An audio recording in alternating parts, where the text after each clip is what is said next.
ஸ்ரீ சாய் சச்சரிதத்தில் இன்று நாம் காண இருப்பது அத்தியாயம் 32.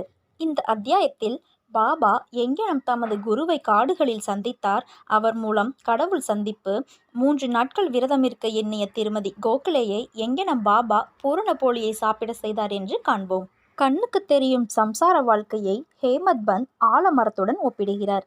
கீதையின் சொற்களில் வேர் மேலும் கிளைகள் கீழும் என்பதாக அதன் கிளைகள் மேலும் கீழும் பரவுகின்றன, குணங்களால் போக்கப்படுகின்றன, அதன் துளிர்கள் புலன்களாகின்றன, அதன் வேர்கள் செயல்களாக மனிதர்களின் இவ்வுலகம் வரை நீண்டு இருக்கின்றன. இந்த உலகத்தில் அதன் ரூபமோ முடிவோ ஆரம்பமோ அதன் பற்றுக்கோடோ தெரியாது. வலிமையான வேர்களுள்ள இந்த ஆலமரத்தை பற்றின்மை என்னும் கூரிய ஆயுதத்தால் வெட்டுவதன் மூலம் அதற்கு அப்பால் உள்ள பாதையை ஒருவன் தேட வேண்டும். அதில் செல்பவன் திரும்பி வருதல் கிடையாது. இப்பாதையில் செல்வதற்கு நல்ல குருவின் உதவி இன்றியமையாதது. ஒருவன் எவ்வளவுதான் கற்றறிந்தவனாய் இருப்பினும், வேதாந்தங்களில் எவ்வளவுதான் ஆழ்ந்த அறிவுடையவனாக இருப்பினும், தனது பயண முடிவை அவன் பத்திரமாக சென்றடைய முடியாது. வழிகாட்டி ஒருவன் அவனுக்கு உதவ அங்கு இருந்திருந்தால் சரியான வழியை காண்பித்து பயணத்தின் போதுள்ள இடர்கள், குழிகள், கொடிய மிருகங்கள் இவற்றை ஒதுக்கி செல்ல முடியும். பயணமும் இலகுவானதாகிவிடும். இவ்விஷயத்தில் பாபாவின் சொந்த அனுபவமாக அவர் சொன்ன கதை உண்மையில் ஆச்சரியமானது. கேட்டறியும் போது நம்பிக்கை, பக்தி, ரசனை ஆகியவற்றை அளிக்கிறது. தாகம். ஒரு முறை எங்களில் 4 மத சாஸ்திரங்களையும் மற்ற புத்தகங்களையும் படித்து கொண்டிருந்தோம். இவ்வாறாக உற்சாகம் பெற்று பிரம்மத்தின் குணத்தை பற்றி விவாதிக்கத் தொடங்கினோம். எங்களுள் ஒருவர் அவரவர் ஆன்மாவை தத்தம் ஆன்மாவாலேயே உயர்த்த வேண்டும் என்றும் பிறரை நாடக்கூடாது என்றும் கூறினார். இதற்கு 2ஆம் நபர், யார் மனதை கட்டுப்படுத்துகிறானோ அவன் ஆசீர்வதிக்கப்பட்டவன். எண்ணங்கள், யோசனைகள் இவற்றிலிருந்து நாம் விடுபட்டவர்களாக இருக்க வேண்டும். நாம் இல்லாமல் இவ்வுலகத்தில் ஒன்றும் கிடையாது என்றார். 3ஆம் நபர், உலகம் எப்போதும் மாறிக்கொண்டே இருக்கிறது. அருவமே நிலைத்தது. எனவே நாம் நிலையான, நிலையற்றவற்றை பகுத்து உணர வேண்டும் என்றார். 4ஆம் நபரானவர் பாபா. ஏட்டறிவு பயனற்றது. நமக்கிடப்பட்ட கடமைகளை செய்து குருவின் பாதத்தில் உடல், மனம், 5 பிராணன்கள் இவற்றை சமர்ப்பித்து விட வேண்டும். குருவே கடவுள், சர்வ வியாபி. இவ்வுறுதியான மனநிலை பெறுவதற்கு எல்லையற்ற திட நம்பிக்கை அவசியமாகும் என்றார். இவ்வாறாக விவாதித்து கொண்டு கற்றறிந்த நாங்கள் 4வரும் காடுகளில் கடவுளை தேடி அலையத் தொடங்கினோம். அம்மூவரும் அறிவின் துணை கொண்டே சுதந்திரமாக எவர் உதவியுமின்றி தேட முயன்றனர். வழியில் ஒரு எருமையின் மீது தானியத்தை கொண்டு சென்று விற்பவன் எதிர்பட்டான். தானியத்தை விற்பவன், இப்போது உஷ்ணமாய் இருக்கிறது, எங்கே இவ்வளவு தூரம் போகிறீர்கள் என்றார். நாங்கள் காட்டில் தேடுவதற்கு என்றோம். உடனே தானியத்தை விற்பவன், எதை தேடி நீங்கள் செல்கிறீர்கள் என்றார். நாங்கள் அவனுக்கு நம்ப முடியாத மழுப்பும் விதத்தில் ஒரு பதில் கொடுத்தோம். திக்கு திசை தெரியாமல் காட்டில் நாங்கள் அலைந்து கொண்டிருப்பதை கண்ட அவன் மனது இறங்கி, காடுகளை முழுவதும் அறியாமல் திடீரென்று நீங்கள் இப்படி திசை தெரியாமல் அலையக்கூடாது. காடுகளிடையே நீங்கள் செல்ல விரும்பினால் ஒரு நல்ல வழிகாட்டியை அழைத்து செல்ல வேண்டும் என்றார். இந்த கடுமையான உச்சி வேளையில் அனாவசியமாக ஏன் அலைந்து கொண்டிருக்கிறீர்கள்? தேடும் உங்களது இரகசியத்தை நீங்கள் எனக்கு வெளியிட வேண்டாம். ஆயினும் நீங்கள் அமர்ந்து சாப்பிட்டு நீர் குடித்து இளைப்பாறிய பின் செல்லலாம். உள்ளத்தில் எப்போதும் பொறுமையாய் இருங்கள் என்று கூறினார். அவ்வளவு இனிமையாக பேசிய போதும் அவனது வேண்டுதலை நிராகரித்துவிட்டு மேலே நடக்கத் தொடங்கினோம். நாங்கள் தன்னறிவு நிரம்பியவர்கள் என்றும் ஒருவரின் உதவியும் எங்களுக்கு தேவையில்லை என்றும் நினைத்தோம். காடு பரந்ததாகவும் பாதையற்றதாகவும் இருந்தது. சூரிய ஒளி கூட உட்புகாத அளவுக்கு மரங்கள் அவ்வளவு நெருக்கமாகவும் உயரமாகவும் வளர்ந்திருந்தன.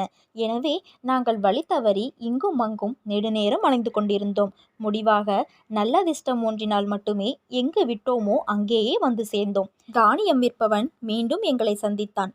உங்கள் சொந்த புத்தி சாதுரியத்தை மட்டுமே நம்பி வழியை நீங்கள் தவற விட்டுவிட்டீர்கள். சிறிய அல்லது பெரிய விஷயங்களில் வழிகாட்ட ஒரு வழிகாட்டி நமக்கு எப்போதும் தேவை. வெறும் வயிற்றுடன் எந்த லட்சியத்திலும் வெற்றியடைய இயலாது.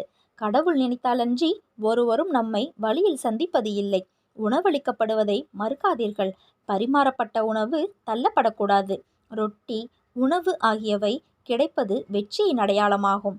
இதை கூறிக்கொண்டே அவன் மீண்டும் எங்களுக்கு உணவை வைத்து அமைதியுடனும் பொறுமையுடனும் இருக்கும்படி கூறினான். மீண்டும் என்னுடன் இருந்தவர்களுக்கு இந்த நல்ல விருந்தோம்பல் பிடிக்கவில்லை. அவனை நிராகரித்துவிட்டு சென்று விட்டனர். தாகத்தையும் பசியையும் தீர்த்து கொள்ளாமலேயே மூவரும் செல்லும் அளவுக்கு பிடிவாதமாக இருந்தனர். எனக்கு பசியாகவும் தாகமாகவும் இருந்ததால் தானியம் விற்பவரின் அசாதாரண அன்பில் உருகி போனேன். மிகவும் கற்றறிந்தவர்கள் என்று எங்களை எண்ணிக்கொண்டோம். அன்புக்கும் இரக்க குணத்திற்கும் நாங்கள் புதியவர்களாகவே இருந்தோம். தானியம் விற்பவன் கல்வியறிவற்றவன், தகுதியற்றவன், கீழ்குலத்தை சேர்ந்தவன் என்றாலும் அவன் உள்ளத்தில் அன்பு இருந்தது. அவன் எங்களை உண்ணச் சொன்னான். மற்றவர்களை நிஷ்காமியாக நேசிப்பவன் உண்மையிலேயே உயர்த்தப்படுகிறான். அவனது விருந்தோம்பலை ஏற்றுக்கொள்ளுதலே ஞானத்தை ஏற்றுக்கொள்வதற்கான சிறந்த ஆரம்பமாகும் என நான் நினைத்தேன். எனவே அளிக்கப்பட்ட ரொட்டி துண்டை மிக்க மரியாதையுடன் நான் ஏற்றுக்கொண்டேன். தண்ணீரையும் பருகினேன். அப்போது குருவே எங்கள் முன் வந்து நின்றார். எதை பற்றி சர்ச்சை என்று அவர் கேட்டார். நடந்த எல்லாவற்றையும் நான் கூறினேன். அப்போது அவர், நீ என்னுடன் வர விரும்புகிறாயா? உனக்கு தேவையானதை நான் காண்பிப்பேன். ஆனால் நான் சொல்லுவதில் நம்பிக்கையுடையவனே வெற்றியடைவான் என்றார். மற்ற மூவரும் அவர் கூறியதை ஒப்புக்கொள்ளாமல் அவரை விட்டு சென்றனர். ஆனால் நான் அவரை வணங்கி அவரது கொள்கையை ஏற்றுக்கொண்டேன். பின்னர் அவர் என்னை ஒரு கேணிக்கு அழைத்து சென்றார். என் கால்களை கயிற்றால் கட்டினார். என்னை தலைகீழாக பக்கத்தில் இருந்த மரத்தில் தொங்கவிட்டார். கிணற்று நீர் மட்டத்திலிருந்து 3 அடி உயரத்திற்கு மேலே தொங்கவிடப்பட்டிருந்த எனக்கு தண்ணீர் கைகளுக்கோ வாய்க்கோ எட்டவில்லை. கிணற்று தண்ணீர் பாபாவின் கைகளுக்கோ வாய்க்கோ எட்டாமல் அவரை தொங்க விட்டுவிட்டு அவர் போய்விட்டார். எங்கு போனார் என்பது ஒருவருக்கும் தெரியாது. 5 மணி நேரம் கழித்து திரும்பி வந்தார். என்னை துரிதமாக வெளியில் எடுத்து எப்படி இருந்தது என்று கேட்டார். நான் பேரானந்தத்தின் உச்சநிலையில் இருந்தேன். என்னை போன்ற முட்டாள் அந்த பேரானந்தத்தை எங்கினம் விவரிக்க முடியும் என்று பதில் சொன்னேன். இந்த விடையை கேட்டு அவர் மிகவும் மகிழ்ச்சியடைந்தார். என்னை அவர் பால் இழுத்து தட்டி கொடுத்து என்னை அவரிடம் வைத்து கொண்டார். தாய்ப்பறவை தன் குஞ்சை பேணி காப்பது போன்று என்னை அன்புடன் கவனித்தார். அவருடைய குருகுலத்தில் என்னை சேர்த்து கொண்டார். எத்தகைய அழகுடையது அது! அங்கே என் பெற்றோர்களை மறந்தேன். பாசத்தை துறந்தேன். எளிதாக விடுவிக்கப்பட்டேன். அவரது கழுத்தை கட்டியணைத்து எப்போதும் அவரையே உற்று நோக்கி கொண்டிருக்க வேண்டும் என்று நினைத்தேன். அவரது ரூபம் எனது கண்மணியில் பதிக்கப்படாவிட்டால் நான் குருடாயிருப்பதே நலம். குருகுலம் அத்தகையது. அதனுள் ஒரு முறை நுழைந்த யாரும் வெறும் கையுடன் திரும்ப இயலாது. எனது வீடு, சொத்து, தாய், தந்தை அனைத்தும் முழுக்க முழுக்க குருவேயானார். எனது உணர்வுகள் எல்லாம் தங்கள் இடத்தை விட்டுவிட்டு எனது கண்களிலேயே ஒருமையடைந்தன. எனது பார்வை அவரை மையமாக கொண்டிருந்தது. எனது தியானத்தின் ஒரே லட்சியமாக அவர்தான் இருந்தார். அவரை தவிர பிறரை பற்றி நான் உணரவில்லை. இவரே எனது குரு. அவரை தியானம் செய்யும் போது எனது மனமும் புத்தியும் அசையாமல் நின்றுவிட்டன. இவ்வாறாக நான் அமைதியாக இருக்க வேண்டியதாயிற்று. அமைதியுடன் அவரை வணங்க வேண்டியதாயிற்று. நீங்கள் முழுவதும் வேறான காட்சிகளை காணும் மற்ற குருகுலங்கள் உள்ளன. ஞானத்தை பயில்வதற்காக சீடர்கள் அங்கு செல்கிறார்கள். பணம், காலம், உழைப்பு இவைகளை செலவழிக்கிறார்கள். ஆனால் முடிவாக அவர்கள் வருத்தப்பட நேரிடும். அங்கேயுள்ள குரு தனது இரகசிய ஞானத்தை பற்றியும் தனது நேர்மையை பற்றியும் பெருமை அடித்துக் கொள்கிறார். தனது புனித தன்மையையும் தூய்மையையும் அவர் ஒரு காட்சியாக்கி கொள்கிறார். ஆனால் அவர் தன் உள்ளத்தில் பச்சமாய் இல்லை. தனது புகழை பற்றியே அவர் பலப்பட புகழ்ந்து பாடிக்கொள்கிறார். ஆனால் அவரது சொந்த மொழிகளே அடியவர்களை உருவாக்குவதில்லை. அவர்களும் தெளிவடைவதில்லை. தன்னை அறிதலை பொறுத்தவரை அவரிடம் ஒன்றும் இல்லை. சீடர்களுக்கு அத்தகைய பள்ளிகள் என்ன விதத்தில் பயன்படும்? அதனால் அவர்கள் என்ன நன்மை அடைவார்கள்? இதற்கு முன்னர் குறிப்பிட்ட குருவானவர் வேறு விதமானவர். அவரது அருளால் எவ்வித முயற்சியும் படிப்பும் இன்றியே ஞானம் தானாகவே எனக்கு பளிச்சிட்டது. நான் எதையும் தேடவில்லை. ஆனால் எனக்கு எல்லாம் வெள்ளிடை மலையென விளங்கியது. குரு மட்டுமே தலைகீழ் தொங்க விடுதல் எவ்வாறு மகிழ்ச்சியை கொடுக்கும் என்பதை அறிவார். அந்த 4 பேர்களில் ஒருவன் கர்மகர்த்தா. அவனுக்கு எவ்வாறு சில சடங்கு முறைகளை செய்வது அல்லது செய்யாமல் இருப்பது என்று மட்டுமே தெரியும். 2ஆம் நபர் ஞானி, தனது ஞான பெருமையில் ஊறியவன். 3ஆம் நபர் கடவுள் ஒருவரே ஆட்டுவிப்பவர் என்று நம்பி அவரிடம் தம்மை முழுமையாக சரணாக்கிவிட்ட பக்தன். மூவரும் விவாதித்து வாதம் பண்ணி கொண்டிருக்கையில் கடவுளை பற்றிய கேள்வி எழுந்தது. முறையான வழிகாட்டுதல் இல்லாத அறிவுடன் அவரை தேடிக்கொண்டு போனார்கள். விவேகம், பற்றின்மை இவைகளின் அவதாரமான சாயி 4வருள் ஒருவர். அவரே பிரம்ம அவதாரமாய் இருந்தும் ஏன் அவர்களுடன் சேர்ந்து முட்டாள்தனமாக நடந்து கொள்கிறார் என்று சிலர் கேட்கலாம். மக்கள் நன்மை அடைவதற்கும் அவர்கள் தம்மை பின்பற்றும்படி தாம் ஒரு எடுத்துக்காட்டாக இருக்கவுமே அவர் இதை செய்தார். தாமே ஒரு அவதாரமாயிருந்தும் தானியத்தை விற்பவனை மதித்து உணவே கடவுள் என்ற உறுதியான நம்பிக்கையுடன் அதை ஏற்றுக்கொண்டார். தானியம் விற்பவனின் விருந்தோம்பலை ஏற்காதவர்கள் எங்கெனம் கஷ்டப்பட்டார்கள் என்றும் குருவின்றி ஞானம் அடைவது இயலாது என்பதையும் அவர் காண்பித்தார். நமக்கு மாதா பிதா குருவின் வழிபாட்டையும் புனித கிரதங்களை கற்பதையும் கற்பிக்க வேண்டுவதையும் வற்புறுத்துகிறது. இவைகளே நமது மனதை தூய்மைப்படுத்தும். இத்தூய்மை செய்யப்பட்டால் ஒழிய தன்னை அறிதல் இயலாதது ஆகும்.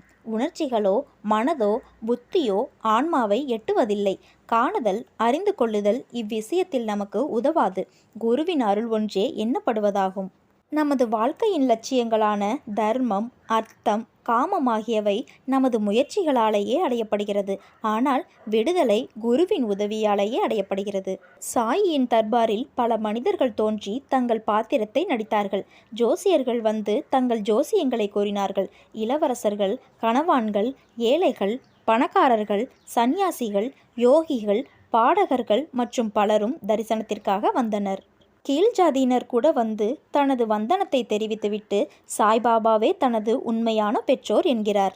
ஜால வித்தைக்காரன், வில்லுப்பாட்டுக்காரன், குருடு, நொண்டி, பாடகர்கள், நாட்டியக்காரர்கள், விளையாட்டு வீரர்கள் இவ்வாறாக மற்றும் பலரும் வந்தனர். உரிய வரவேற்பு அளிக்கப்பட்டனர். தானியம் விற்பவனும் தனது தருணத்தில் தனக்கு கொடுக்கப்பட்ட பாத்திரத்தை நடித்தான். நாம் இப்போது வேறொரு கதைக்கு போவோம். உண்ணாவிரதமும் திருமதி கோகலேயும். பாபா ஒருபோதும் பட்டினி இருந்ததில்லை. மற்றவர்களையும் பட்டினி இருக்க அனுமதிக்கவில்லை. விரதம் இருப்பவன் மனது அமைதியாய் இருப்பதே இல்லை. பின்னர் அவன் எங்கெனம் பரமார்த்திகத்தை அடைய முடியும்? வெறும் வயிற்றுடன் கடவுள் அறியப்பட மாட்டார். முதலில் ஆன்மா சாந்தப்பட வேண்டும். வயிற்றில் உணவின் ஈரம் இல்லையாயின் அவர் தம் புகழை என் நாவுடன் நாம் இசைக்க முடியும். கடவுளை எந்த கண்களுடன் பார்க்க முடியும்? அல்லது எந்த காதுகளால் தான் அவர் புகழை கேட்க முடியும்? நமது எல்லா உறுப்புகளும் அவைகளுக்குரிய போப்பை பெற்று நன்றாக இருக்கும்போது கடவுளை அடைவதற்குரிய பக்தி மற்றும் பல சாதனைகளையும் நாம் பெற முடியும். எனவே பசியோடு இருத்தலோ மிகவும் உண்பதோ ஆகாது. உடலுக்கும் மனதுக்கும் மிதமான போக்கே உண்மையில் நல்லது. திருமதி கோகலே என்ற பெண்மணி பாபாவின் பக்தையான திருமதி காபாய் கனிட்கர் என்பவரிடமிருந்து தாதா கேல்கருக்கு ஒரு அறிமுக கடிதம் வாங்கி வந்தாள். அதற்கு முந்தைய நாள் பாபா தாதா கேல்கரிடம் தமது குழந்தைகளை புனித நாட்களின் போது பட்டினியாயிருப்பதை தாம் அனுமதிக்க முடியாது என்று கூறினார். அடுத்த நாள் அந்த பெண்மணி தாதா கேல்கருடன் சென்று பாபாவின் முன் அமர்ந்தபோது பாபா உடனே அவளை நோக்கி பட்டினியாயிருக்க தேவை என்ன என்று கேட்டார். தாதா பாட்டின் வீட்டுக்கு போய் பூரண போலியை செய்து அவர் குழந்தைகளுக்கு கொடுத்து நீயும் உண்பாய் என்று கூறினார். பண்டிகை நன்னாட்கள் இருந்தன. திருமதி கேல்கர் அப்போது வீட்டு விளக்கம் ஆகியிருந்தாள். தாதா பாட்டின் வீட்டில் சமையல் செய்ய ஒருவரும் இல்லை. எனவே பாபாவின் அறிவுரை காலத்தினார் செய்ததாயிற்று. திருமதி கோகலே தாதா பாட்டின் வீட்டிற்கு செல்ல வேண்டியதாயிற்று. சொல்லியபடி அப்பண்டத்தை செய்ய வேண்டியதாயிற்று. அன்றைக்கு அவள் சமைத்து மற்றவருக்கும் போட்டு தானும் உண்டாள். என்ன அருமையான கதை! எத்தகைய ஆழமான படிப்பினை! பாபாவின் எஜமானர். பாபா தமது பாலிய பருவத்தின் கதை ஒன்றை பின்வருமாறு சொன்னார். நான் சிறு பையனாக இருந்தபோது உணவுக்காக வேலை தேடிக்கொண்டிருந்தேன். பீட்காவனுக்கு சென்றேன். அங்கு எனக்கு எம்ப்ராய்டரி வேலை கிடைத்தது. ஒரு துன்பத்தையும் பாராது கடுமையாக உழைத்தேன். முதலாளி என் மீது மிகுந்த மகிழ்ச்சியடைந்தார். எனக்கு முன் மற்ற 3 பையன்களும் வேலை செய்தனர். முதல்வன் ரூபாய் 50, இரண்டாமவன் ரூபாய் 100, மூன்றாமவன் ரூபாய் 150 பெற்றனர். இவர்களின் மொத்த தொகையைப் போல் 2 பங்கு நான் பெற்றேன். அதாவது ரூபாய் 600 பெற்றேன். எனது புத்தி சாதுரியத்தை கண்ட முதலாளி என்னை நேசித்தார், துதித்தார். முழு ஆடை, தலைக்கு டர்ஃபன், உடம்புக்கு சால்வை முதலியவற்றை தந்து என்னை கௌரவித்தார். இவற்றை உபயோகிக்காமல் நான் பத்திரமாக வைத்திருந்தேன். எந்த ஒரு மனிதன் அளிப்பதும் நெடுநாள் இருப்பதில்லை. அது முழுமையுடையதும் அல்ல. ஆனால் எனது எஜமானர் அளிப்பதோ கால முடிவு. அவரின் வெகுமதியை வேறெந்த வெகுமதியுடனும் ஒப்பிட முடியாது. எனது எஜமானரோ எடுத்துக்கொள் எடுத்துக்கொள் என்கிறார். ஆனால் எல்லோரும் என்னிடம் வந்து கொடு கொடு என்கிறார்கள். நான் கூறுவதன் பொருளை ஒருவரும் கவனத்துடன் பார்ப்பதில்லை. எனது எஜமானரின் கஜானா நிரம்பி இருக்கிறது, நிரம்பி வழிகிறது. நான் கூறுவது வண்டி பாரங்களில் இச்செல்வத்தை எடுத்துச் செல்லுங்கள். சத்தியவதியான தாயாரின் ஆசிர்வதிக்கப்பட்ட மகன் இச்செல்வத்தால் தன்னை நிரப்பிக் கொள்ளட்டும். எனது பக்கீரின் திறமை, எனது பகவானின் லீலை, எனது எஜமானரின் இயற்கையான செயல்வன்மை இவை மிகவும் நூதனமானவை. என்னை பற்றி என்ன? உடம்பு மண்ணுடன் கலந்துவிடும். இந்நேரம் இனிமேல் மீண்டும் வாராது. நான் எங்கோ செல்கிறேன், எங்கோ அமர்கிறேன். மாயை என்னை கடுமையாக தொல்லைப்படுத்துகிறது. இருப்பினும் எனது மாந்தர்களுக்காக எப்போதும் நான் ஆசை பூண்டு கவலைப்படுகிறேன். ஆன்மீக முயற்சி செய்யும் ஒருவன் அதன் பலத்தை அறுவடை செய்கிறான். எனது இம்மொழிகளை கேட்பவன் விலைமதிப்பற்ற சந்தோஷத்தை பெறுகிறான். அத்தியாயம் 33 உதியின் பெருமையை பற்றி காண்போம். ஸ்ரீ சாயியை பணிந்தால் அனைவருக்கும் சாந்தி நிலவும். ஓம் சாய்ராம்.